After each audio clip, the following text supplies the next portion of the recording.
A ver, la idea de crear el método IPAP biomecánica, vais a ver, es porque el punto de vista de la anatomía y la de la biomecánica, visto desde el punto de vista de la matrona o del obstetra, debería ser distinto en algunas partes a lo habitual. Y vais a entender luego por qué.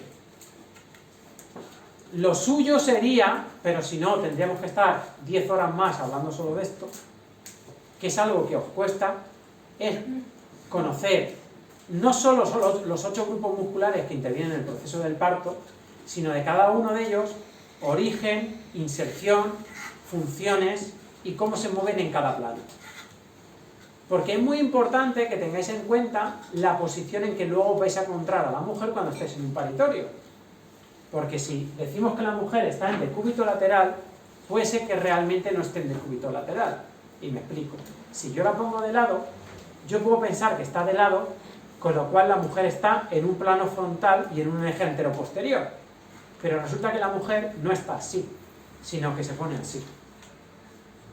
Entonces, al estar así, se hace un movimiento de levantar la pierna. Cuando tú crees que estás separando la pierna, realmente lo que hace es una extensión, porque es en el plano anteroposterior y en el eje transversal.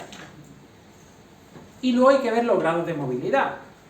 Cuando levanto una pierna o la separo, ¿qué ángulo estoy formando? Porque dependiendo de los ángulos que formen, he estado realizando una cosa u otra.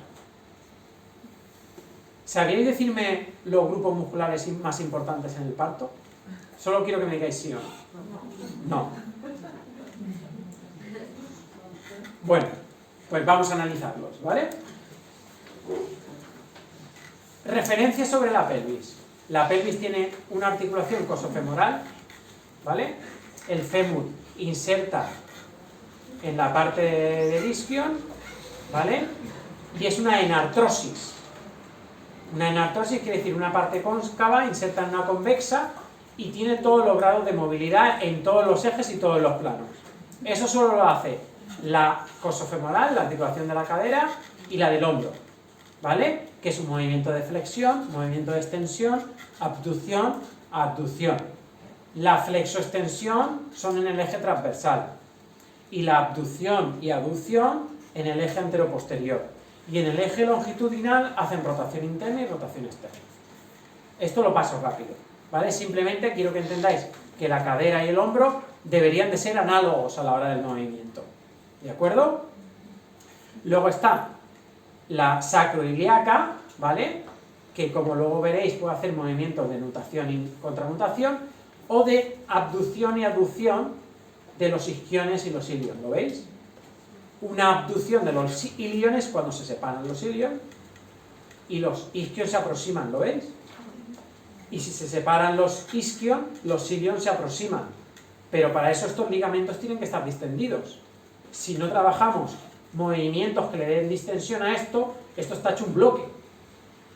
Y a pesar de la relaxina y la progesterona que le da mucha elasticidad, que de hecho la mayoría mueven gracias a la relaxina y a la progesterona, en una mujer que no tiene esos niveles hormonales, estos niveles de elasticidad no los tiene. Por eso os decía que es importante que si ha habido una basculación hacia adelante, haciéndole hiperlordosis, los discos intervertebrales con la relaxina han aumentado la elasticidad del tejido conectivo y es más fácil que yo lo recupere en el puerperio para que vuelva a su estado original. Si yo no hago ejercicios que basculen la pelvis otra vez hacia detrás, que corrija la columna, pues entonces, pasadas esas 6 semanas, ya probablemente no los pueda recuperar, porque no están hormonados para mejorar la elasticidad. Por eso es tan importante intervenir en el puerperio, ¿vale? Referencias. Los isquiones con las espinas ciáticas, que delimitarán el diámetro transverso de estrecho inferior, y unas referencias exteriores que vamos a tener son las crestas ilíacas anterosuperiores. ¿De acuerdo? Una referencia también en la parte posterior del promontorio, que tiene una apófisis aquí, que la podéis tocar. Es un pincho que tenemos ahí en la parte de arriba del sacro, en la parte posterior. Se toca muy bien.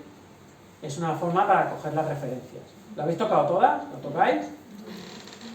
Aquí detrás tenemos una parte más puntiaguda que pincha. Ahí. ¿Qué es esto? ¿Hay alguien que no la haya tocado? ¿Seguro?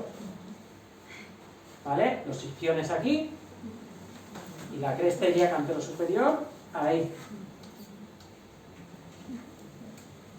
Esas son las referencias que vais a tener que tocar a la mujer. Cuando yo hago un tacto vaginal la primera vez,